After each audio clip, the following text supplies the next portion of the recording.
नमस्कार, स्वागत आपका। शाम के 7 बज चुके हैं, आप देखना शुरू कर चुके हैं धाकड़ एक्सक्लूसिव। मैं हूं आपके साथ अनंत त्यागी। आज की जो पहली 4 तस्वीरें होने वाली हैं, सबसे पहले वो 4 तस्वीरें दिखाता हूं मैं आपको। योगी का सनातन इशारा क्या है, 24 का नया नारा, इसके पीछे की वजह बताता हूं मैं आपको। दरअसल आज आपको बताएंगे कि जालौर में मंदिर के उद्घाटन में उत्तर प्रदेश के सीएम आदित्यनाथ योगी ने सनातन को भारत का राष्ट्र धर्म बताने वाला बयान दिया। उनका सियासी निशाना कितना तगड़ा है और क्यों है, विपक्षी पार्टियों से लेकर मौलाना तक उस पर बौखला उठे हैं, उसकी पूरी समीकरण में आपको आज समझाने जा रहा हूं। दूसरी तस्वीर देखिए आज की जो दूसरी तस्वीर दिखा रहा हूं मैं आपको, मोदी की हुंकार, राजस्थान में जय जयकार, इसके पीछे की वजह क्या है, इन तस्वीरों की जरा सच्चाई क्या आप जरा जानिए। आप ये स्टोरी राजस्थान से, जहां मंदिर मार्ग से मोदी ने चुनावी रण जीतने का पासा चल दिया। आज आपको बताएंगे कैसे देवनारायण मंदिर से मोदी ने 2023 और 2024 की चुनावी बिसात को अपने पाले में कर लिया। आज की मैं तीसरी तस्वीर दिखाऊं आपको, जो कि जुड़ी है बागेश्वर सरकार से जुड़ी हुई। ये तस्वीर क्या है बताता हूं मैं आपको। ये तस्वीरें हैं, बताने में जा रहा हूं आपको कि बागेश्वर सरकार क्यों उत्तर प्रदेश के सीएम आदित्यनाथ योगी से मुलाकात करने के लिए बेताब है। आपको बताऊंगा कि उत्तर प्रदेश में पहली बार बागेश्वर सरकार अपना दिव्य दरबार भी सजाने जा रहे हैं। इसके पीछे की समीकरण क्या है, कौन बाबा बागेश्वर के विरोध में आकर खड़ा हो गया है, वो लोगों की शक्लें भी मैं आपको आज दिखाने वाला हूं। और आपकी चौथी बड़ी खबर आज की होने जा रही है, पाकिस्तान के बालाकोट में एयर स्ट्राइक करने वाले जो विमान हमारे हैं, उसका क्रैश होता है। ये हादसा था, ये साजिश थी, इसके पीछे की वजह क्या है आपको आज बताने जा रहा हूं। आपको बताऊंगा कि हादसा कैसे हुआ, आपको बताऊंगा कि हादसे के पीछे की वजह क्या थी, और अब जांच के बाद क्या क्या चीजें सामने आ चुकी हैं, वो एक तस्वीर आपके सामने होगी। सबसे पहले बात होगी आज की पहली बड़ी खबर की, जहां खुद मुख्यमंत्री आदित्यनाथ योगी आपको दिखाई पड़ रहे हैं यहां मंदिर में पूजा अर्चना करते हुए। ये पहुंचे थे राजस्थान के जालौर में। एक दिन पहले यूपी के सीएम आदित्यनाथ योगी ने ताल ठोक कर यह बयान दिया तो हंगामा बरप गया था। तुष्टिकरण की सियासत करने वाली पार्टियां बौखला गई थी। वक्त बेवक्त शरीयत का हवाला देने वाले मौलानाओं की जुबान पर संविधान उतर आया था, और इसी बौखलाहट में सवाल यह भी उठने लगी कि क्या योगी का सनातनी इशारा 2024 की चुनावी लड़ाई का एक नया नारा हो चुका। इसका जवाब मैं दूंगा आपको, लेकिन उससे पहले जरा सीएम योगी का वो बयान आप सुनिए, जो सीएम योगी ने राजस्थान के जालौर में 1500 साल पुराने नीलकंठ महादेव को नए रंग रूप में उद्घाटन के मौके पर दिया। हमारा सनातन धर्म भारत का राष्ट्रीय धर्म है। हम सब अपने व्यक्तिगत स्वार्थों से ऊपर उठ करके अपने इस राष्ट्रीय धर्म के साथ जुड़ते हैं। हमारा देश सुरक्षित हो, हमारे मान बिंदुओं की पुनर्स्थापना हो, गौ ब्राह्मण की रक्षा हो, किसी कालखंड में अगर हमारे धर्मस्थलों को अपवित्र किया गया है, उनकी पुनर्स्थापना का एक अभियान चले। और इस अभियान का क्रम आज आप देख रहे होंगे। अयोध्या में 500 वर्षों के बाद प्रधानमंत्री मोदी जी के प्रयास से भगवान राम के भव्य मंदिर के निर्माण का कार्य आज पूरा होने जा रहा है। ये तस्वीरें मैं आपको लगातार दिखा रहा हूं, और ये मुख्यमंत्री आदित्यनाथ योगी का ये बयान सुन लिया। इस बयान के बाद देश के मौलानाओं में एक बांटने का नैरेटिव दिखाई पड़ रहा है। योगी क्यों सनातन को भारत का राष्ट्र धर्म बता रहे हैं, इसमें तरह तरह के मजहबी एंगल भी लगातार तलाशे जा रहे हैं। बात बात पर शरीयत का हवाला देने वाले चेहरे अचानक भारत के संविधान को याद करने लगे, याद दिलाने लगे कि भारत धर्मनिरपेक्ष देश है, और अगर दम है तो योगी संविधान में बदलाव करके सनातन को हिंदुस्तान का धर्म घोषित कर दे। आपको सुनाते हैं ऐसे ही 2 कथित धर्म गुरुओं के बयान। सबसे बड़ा धर्म इंसानियत का धर्म है, और इंसानियत से बड़ा धर्म कोई धर्म नहीं है। और सनातन धर्म भी वही धर्म है, और इस्लाम धर्म भी वही धर्म है कि हिंदू को मुसलमान से, मुसलमान को हिंदू से, और गिरते हुए इंसान का बाजू थाम लेना, हाथ थाम लेना, यही सबसे बड़ा धर्म और यही सबसे बड़ा मजहब है। इससे बड़ा मजहब कोई नहीं है। ये तो चली रही है कवायद, उसमें ही में कि एक धर्म को सर्वश्रेष्ठ कह के बाकी धर्मों को तोड़ा जाए, जैसे तमाम और देशों में भी होता आया है। और उन देशों का क्या हाल है आज वो देखें, तो इसलिए जो इस देश की खूबी है उसको तोड़ने की कोशिश ना करें। तो मौलाना यासूब अब्बास और मौलाना इमरान की बात आपने सुनी, लेकिन सीएम योगी जानते हैं कि भारत के संविधान में हर धर्म को बराबरी का दर्जा है। बिना लाग लपेट के, बिना रोक टोक के अपने अपने धर्म को मानने का अधिकार हर भारतीय नागरिक को है। तो फिर उनके बयान का मतलब क्या है? राजस्थान में इसी साल विधानसभा चुनाव होने हैं और 2024 की चुनावी तैयारियां भी सभी दलों ने शुरू कर दी हैं, शंखनाद हो चुका है। तो उसके बयान को खालिस चुनावी करार दिया जा रहा है। लेकिन वाकई की बात सिर्फ इतनी है, इसे समझना होगा और इसके लिए आपको गौर करना होगा योगी आदित्यनाथ ने अपने भाषण में क्या बड़ी बातें कही, और वो बड़ी बातें आपको बताने जा रहा हूं। योगी के भाषण की बड़ी बातें क्या है, जरा एक एक करके आप सुनते जाइए। बड़ी बात यह कि सनातन धर्म ही ना हाथ थाम लेना, यही सबसे बड़ा धर्म और यही सबसे बड़ा मजहब है। इससे बड़ा मजहब कोई। They are all people with certain bias and they have come only with that bias. Sanatan Dharma, there are several dharmas among the Hindus also. And how can you say Sanatan is the only dharma? There are other Hindus who will not follow Sanatan Dharma. Because you follow a particular thing and you are in power, you cannot say when we have a secular constitution that this is the dharma of the nation, that is the dharma of the nation. तो आपको समझना होगा कि मौका 1500 साल पुराने शिव मंदिर के जीर्णोद्धार का था। तो इस मौके पर सीएम योगी सनातन धर्म की परंपरा को बताना जरूरी समझा।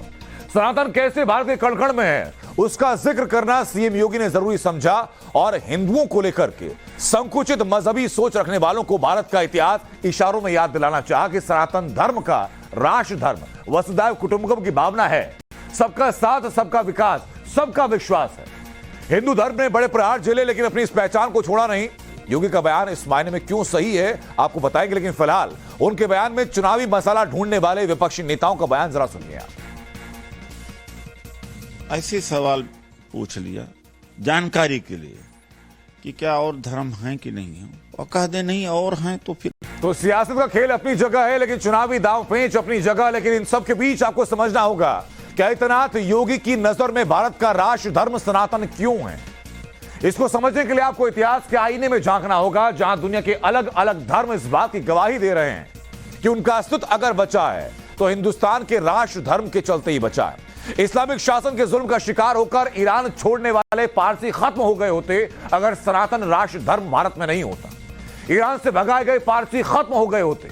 यही हाल यहूदियों का भी होता, जिसे इस्लाम का शासन कायम करने वालों ने उनकी जन्मभूमि से खदेड़ दिया था।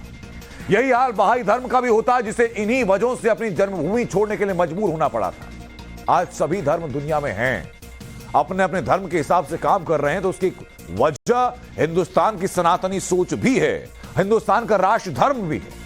आपको जरा बारी बारी से सनातन के राष्ट्र धर्म का वो इतिहास में बताने जा रहा हूं, जिसकी गवाही इतिहास अपने पन्नों में सुनहरे अक्षरों से देता है। अब जरा सुनिए, आज पारसी धर्म जिंदा है तो उसकी वजह सनातन क्यों है, ये क्यों कहा जाता है, इसके पीछे की वजह समझाता हूं। 6वीं सदी तक ईरान पारसी राष्ट्र होता था। 7वीं सदी में ईरान में इस्लाम आया। 8वीं सदी में ईरान में इस्लामिक कानून लागू। पारसियों पर बड़े पैमाने पर यह हकीकत है। ईरान का एक और पुराना धर्म है बहाई धर्म। वो भी बहाई धर्म के अनुयायी भारत आए। अगर नहीं आते तो कई दफा उनको भी खत्म करने की साजिशें रच दी गई। इतिहास की गवाही फिर आपको बताता हूं कि क्या हुआ। पारसियों के अलावा बहाई भी ईरान मूल के हैं। इस्लामिक अत्याचार से बहाई ईरान से भागे। बहाई समुदाय ने भारत में आकर के शरण ली। आज भारत में 20 लाख बहाई लोग रहते हैं। दिल्ली का लोटस टेंपल, जो कि बहुत प्रख्यात मंदिर है, वो बहाई समाज का एक बड़ा मंदिर है। वहां हर धर्म के लोग बेखौफ जाते हैं श्रद्धा से और उसकी खूबसूरती को लेकर के उसकी तारीफ भी करते हैं। प्राचीन काल और मध्यकाल में दुनिया ने हिंदुस्तान के राष्ट्र धर्म की ताकत महसूस की, उसकी छत्र छाया में खुद को सुरक्षित पाया। उसका एहसास आज भी दुनिया कर चुकी है। सीरिया और इराक में आतंकी संगठन आईसिस के जुल्म और आतंक की तस्वीरें सबने देखी। इराक का पुराना यजीदी धर्म उसका सबसे बड़ा शिकार बना। यजीदी आबादी उस अत्याचार से बचने के लिए मोदी सरकार से शरण मांग रही है। और आपको बता दें कि इराक में लगभग 2500 साल पुराना यजीदी धर्म है। इराक में मुट्ठी भर यजीदियों की आबादी बची। आतंकी संगठन आईसिस ने उनको निशाना बनाया। आईसिस के हाथ यजीदी आबादी का कत्लेआम वहां किया गया। यजीदी महिलाओं को स्लेव बना दिया गया। इराक से भागे हुए 10 लाख यजीदी अब शरणार्थी बन चुके हैं और मोदी सरकार ने भारत में शरण की उन्होंने मांग की। नतीजा है कि ये आबादी लगातार बढ़ती भी गई और भारत के संविधान का ये प्रारूप कहता है कि आपको हर धर्म के लोगों को उनके धर्म के मुताबिक रहने, करने, खाने, पीने और पूजा करने की आजादी है। ये खबरें आपने देखी। अब खबरों में आगे बढ़ते हैं। बात राजस्थान की। राजस्थान के रण में आज प्रधानमंत्री नरेंद्र मोदी ने मंदिर मार्ग से भगवा की जय जयकार का मार्ग प्रशस्त किया।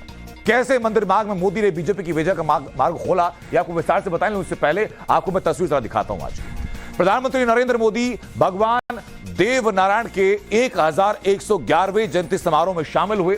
पीएम मोदी ने भगवान देवनारायण की विधिवत पूजा की, अर्चना की, उन्होंने दीप जलाई। उसी प्रांगण की तस्वीरें मैं आपको दिखा रहा हूं जहां बड़ी संख्या में लोग जुटे थे और ये प्रधानमंत्री नरेंद्र मोदी के सामने खड़े होकर लोगों का अभिवादन स्वीकार कर रहे थे। पीएम मोदी के आने के अवसर पर मंदिर में अपार जनसैलाब उमड़ पड़ा।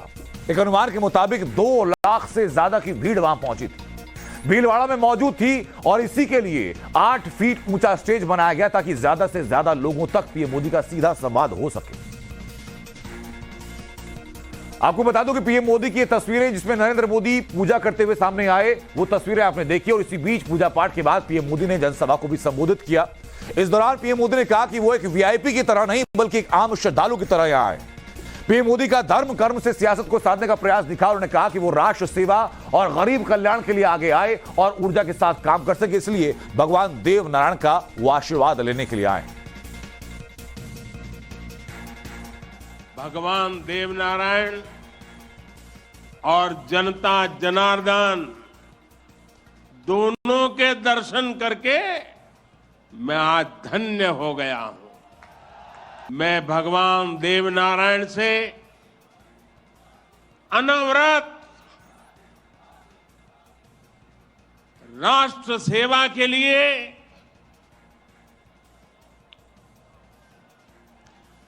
गरीबों के कल्याण के लिए आशीर्वाद मांगने आया हूं। लेकिन पीएम मोदी क्यों मालासेरी डुगरी मंदिर पहुंचे, इसका देश के 9 राज्यों में क्या महत्व और क्यों लाखों श्रद्धालु यहां आते हैं, इसके पीछे की वजह मैं आपको बताने जा रहा हूं। दरअसल ये गुर्जर समाज का सबसे बड़ा मंदिर है।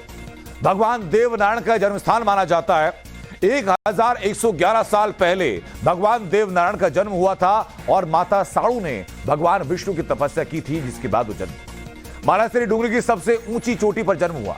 मान्यता यह है कि कमल फूल की नाभि से जन्मे देव नारायण लोक कॉरिडोर बनाने की मांग भी की जा रही है। 270 बीघा जमीन पर यह कॉरिडोर बनने जा रहा है और राजस्थान का सबसे बड़ा कॉरिडोर यह होगा। इसी के लिए पीएम मोदी वहां पहुंचे थे। लेकिन पीएम मोदी धर्म कर्म से राजनीति को साधने में कैसे लगे हैं, अब ये राजस्थान में इसकी जरा समीकरण समझिए। वो राजस्थान जहां बीते 4 महीने में उनका यह तीसरा दौरा है, जब वो किसी पवित्र धाम का दर्शन करने पहुंचते हैं। और आज पीएम मोदी भीलवाड़ा के देवनारायण मंदिर पहुंचे, जो गुर्जरों के लिए पवित्र मंदिर है। उससे पहले आपको आदिवासियों को साधने के लिए 1 नवंबर 2022 को बांसवाड़ा के मानगढ़ पहुंचे थे। मानगढ़ धाम को आदिवासियों का पवित्र स्थल माना जाता है। यहां गोविंद गिरी के नेतृत्व में 1500 से ज्यादा आदिवासियों ने बलिदान दिया था।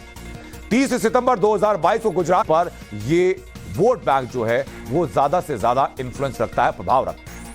अब आपको बताते हैं कि 2023 और 2024 में राजस्थान में बीजेपी की जीत के लिए क्यों गुर्जर वोट बैंक को साधने की जरूरत हुई और 2018 में कैसे गुर्जरों ने बीजेपी का सियासी गेम बिगाड़ करके सत्ता से बाहर कर दिया था। अब जरा गणित समझिए।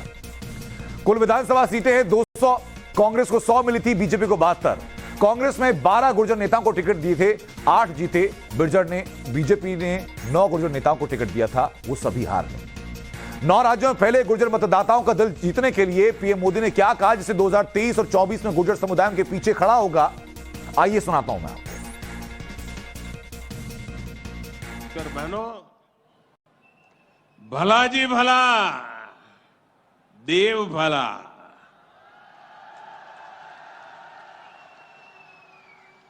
भला जी भला, देव भला। इसी उद्घोष में भले की कामना है, कल्याण की कामना है। भगवान देवनारायण ने जो रास्ता दिखाया है वो सबके साथ से सबके विकास का है। आज देश इसी रास्ते पर चल रहा है। बीते 8-9 वर्ष बताता हूं कि आपको कि राजस्थान के वो कौन से जिले हैं जहां पर गुर्जर वोटर हार और जीत तय करने की हैसियत रखते हैं। इन्हें साधने के लिए पीएम मोदी ने आज एक बड़ा कदम उठाया और क्या कदम है उससे पहले बताऊं आपको वो कौन कौन से जिले हैं, आप समझिए जरा। भीलवाड़ा में जहां 6 सीटें हैं, आसंद, जहाजपुर, मांडल, सहाड़ा, शाहपुरा और मांडलगढ़। दौसा की ऐसी 5 सीटें हैं जिसमें बांदाकुई शामिल है, जिसमें महवा शामिल है, सिकराय शामिल है, दौसा शामिल है और लालसोट शामिल है। उसके अलावा धौलपुर की 5 सीटें हैं, करौली, बसेड़ी, बाड़ी, ढोड़ा भीम और सपोटरा। टोंक जिले की 5 सीटें ऐसी हैं जिसमें नवाई, टोंक, मालपुरा, देवली और उनियारा शामिल। जयपुर की 4 सीटें हैं, कोटपुतली है, विराटनगर है, जमवा है, रामगढ़ है और इसके अलावा एक और सीट।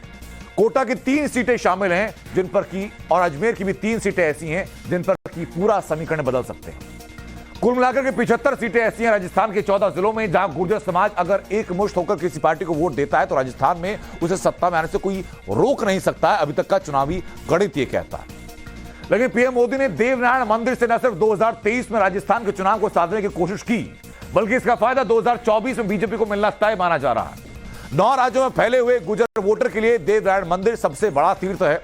वो कौन कौन से राज्य हैं, अब जरा एक मुश्त तरीके से आप वो समझिए। राजस्थान में, गुजरात में, मध्य प्रदेश में, उत्तर प्रदेश में, हरियाणा में, दिल्ली में, हिमाचल में, पंजाब में और जम्मू कश्मीर में गुर्जर समुदाय फैला हुआ है और जिसके लिए सबसे बड़ा तीर्थ वो जगह जहां आज पीएम मोदी थे। ऐसे में कई सवाल उठते हैं राजस्थान सरकार के ऊपर भी कि आनन फानन में छुट्टी का ऐलान क्यों कर दिया गया। सवाल उठते हैं गहलोत सरकार के ऊपर ये भी कि जब पीएम मोदी वहां पहुंचे तो उससे पहले उनको गुर्जर देवता की याद क्यों नहीं आई। सवाल ये भी उठते हैं कि क्या अशोक गहलोत पीएम मोदी के इस कदम से डर गए कि वो लोगों के बीच पहुंचे और उनकी आस्था जहां पर है उनको नमन किया। क्या 2023 में गुर्जर वोट खिसकने का डर कांग्रेस को सताने लगा या अशोक गहलोत सरकार को सताने लगा, उसके बाद एक कदम लिया गया। कांग्रेस के मुख्यमंत्री अशोक गहलोत को डर सताने की एक वजह और है, वो है पीएम मोदी के एक दिन पहले राजस्थान के जालौर में सीएम योगी ने मोर्चा संभाला। कांग्रेस जहां गुटबाजी में बटी है तो वहीं बीजेपी के पास 2 चेहरे हैं जो अपनी एक चाल से चुनावों का गेम बदलने की हैसियत रखते हैं। अब समझते हैं जरा कि योगी का स्ट्राइक रेट क्या है। वो गुजरात पहुंचे, 25 सीटों पर 22 रैलियां की जिनमें 18 में जीत हासिल की, स्ट्राइक रेट रहा 72%। उसके अलावा बिहार पहुंचे, 18 सीट पर 18 रैलियां की, 13 पर जीत दर्ज की, स्ट्राइक रेट रहा 70%। उसके अलावा बंगाल पहुंचे, 149 सीटों पर 19 रैलियां की, 37 पर जीत हासिल की और मोदी से ज्यादा योगी का स्ट्राइक रेट यहां पर रहा। यह राजस्थान की बात बताइए आपको। सिर्फ 1 मिनट का ब्रेक के लिए रुक रहे हैं, उसके बाद दिखाएंगे आपको बाबा से मिलने के लिए कैसे बागेश्वर सरकार भी बेताब है। को पावर्ड बाय विमल, बोलो जुबां केसरी। आज तबीयत ठीक नहीं लग रही, तुम ही सब काम निपटा दो ना।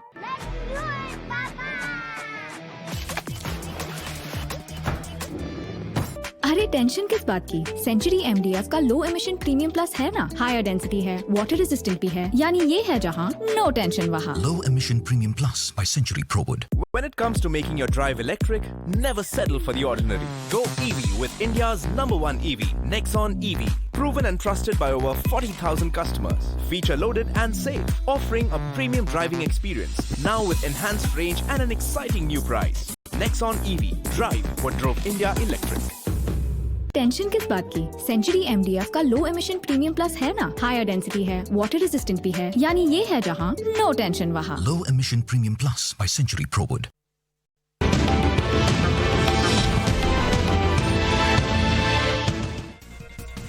ब्रेक के बाद स्वागत आपका। बागेश्वर सरकार धर्मांतरण के खिलाफ जंग का ऐलान कर चुके हैं, राष्ट्रवाद का झंडा बुलंद किया और सनातन के खिलाफ अनर्गल प्रलाप करने वाले कट्टरपंथियों को चुनौती दी। लाखों भक्तों को चमत्कार दिखाने वाले बागेश्वर सरकार आखिर योगी महाराज से मिलने के लिए बेताब क्यों है। योगी से मिलने के लिए बागेश्वर सरकार जल्दी ही यूपी आने वाले हैं।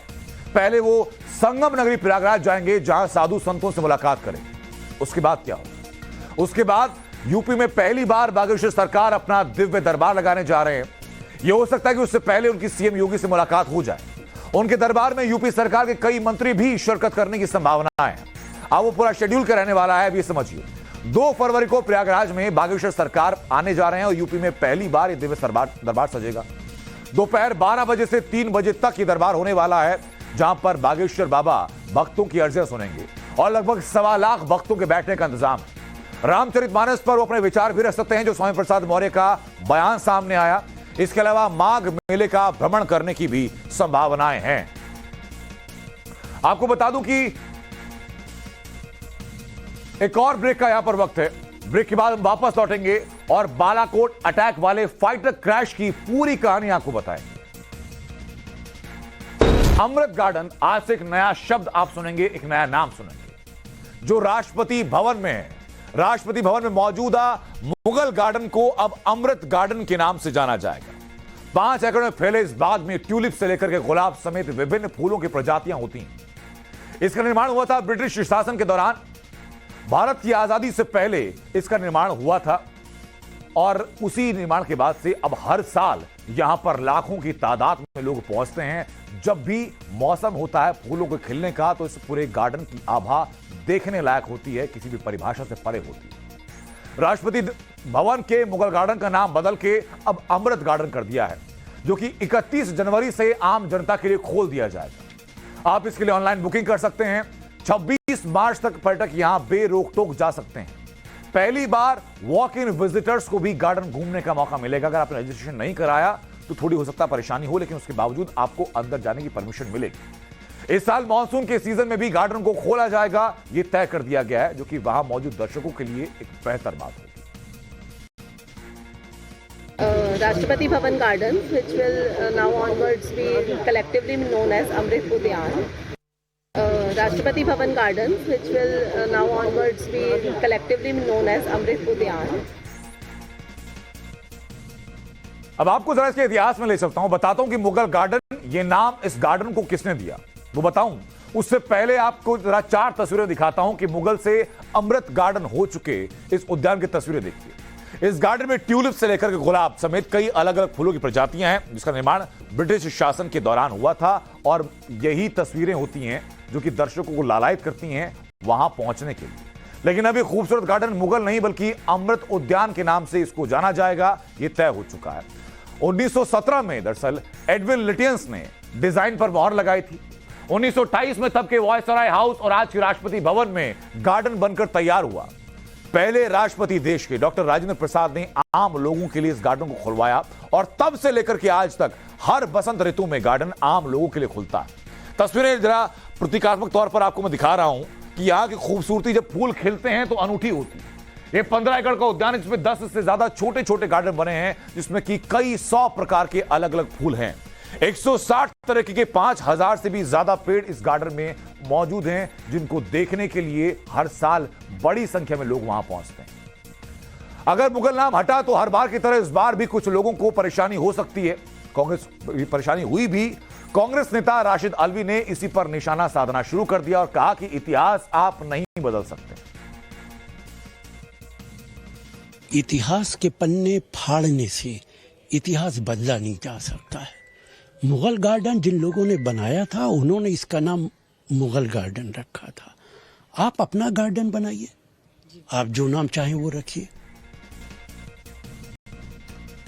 तो कांग्रेस नेता राशिद अल्वी की बात आपने सुनी, लेकिन मुगल गार्डन नाम ये किसने दिया, क्यों दिया, इस पर हमने बात की इतिहासकार प्रोफेसर कपिल कुमार से। अब जरा वो सुनिए।